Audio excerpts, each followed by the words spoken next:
शेर और मच्छर की कहानी। जंगल के राजा शेर को अपनी शक्ति पर बड़ा घमंड था।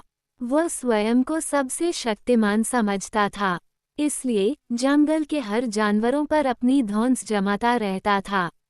जंगल के जानवर भी क्या करते, अपने प्राण सबको प्रिय थे, इसलिए न चाहकर भी शेर के सामने नतमस्तक हो जाते। एक दिन दोपहर के समय शेर एक पेड़ के नीचे सो रहा था। वहीं एक मच्छर भिनभिना रहा था, जिससे शेर की नींद में खलल पड़ रहा था। वो एक मच्छर से बोला, ए मच्छर, देखता नहीं मैं सो रहा हूँ, भाग यहाँ से, नहीं तो मसल कर रख दूंगा। मच्छर बोला, क्षमा करे वनराज, मेरे कारण आपकी नींद में व्यवधान उत्पन्न हुआ, किंतु आप मुझे ये बात नम्रता से भी कह सकते हैं। आखिर मैं भी इस धरती का जीव हूँ। अच्छा, तो तू छोटा सा मच्छर मुझसे जुबान लड़ाएगा? और क्या गल कहा मैंने? तुम मच्छर हो ही ऐसे कि कोई भी तुम्हें यूं मसल दे। मैं तो ये बार बार कहूँगा, क्या बिगाड़ लोगे तुम मेरा? मच्छर को शेर की बात और व्यवहार बहुत बुरा लगा। वो अपने साथी मच्छरों के पास गया और उन्हें सारी बताई। सभी मच्छरों को शेर की बात चुभ गई।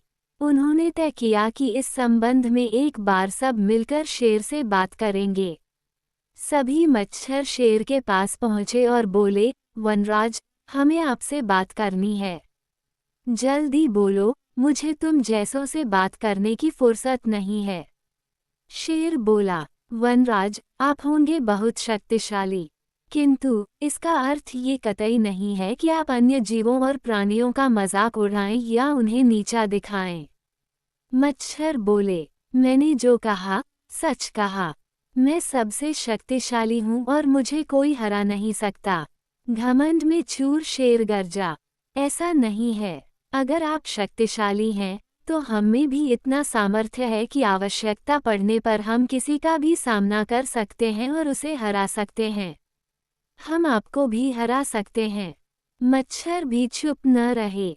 ये सुनकर शेर हंसते हुए बोला, तुम लोग मुझे हराओगे?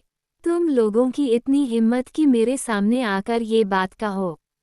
मेरी शक्ति का अंदाजा नहीं है तुम्हें, अन्यथा ऐसा कभी नहीं कहते। अभी भी समय है, भाग जाओ यहाँ से, नहीं तो कोई नहीं बचेगा। शेर के घमंड ने मच्छरों को क्रुद्ध कर दिया। उन्होंने ठान लिया कि इस शेर को मजा चखा कर ही रहेंगे। वे सारे एकजुट हुए और शेर पर टूट पड़े। वे जगह जगह उसे काटने लगे। वह दर्द से कराह उठा। इतने सारे मच्छरों का सामना करना उसके बस के बाहर हो गया। वह दर्द से चीखता हुआ वहां से भागा, लेकिन मच्छरों ने उसका पीछा नहीं छोड़ा। वह जहां भी जाता, वे भी उसके पीछे जाते और उसे काटते। आखिरकार शेर को झुकना पड़ा। उसने हार मान ली। वह मच्छरों के सामने गिपड़ गिराने लगा, मुझे बख्श दो, मुझसे गलती हो गई, जो मैंने तुम्हें तुच्छ समझकर तुम्हारा मजाक उड़ाया और तुमसे बुरा व्यवहार किया।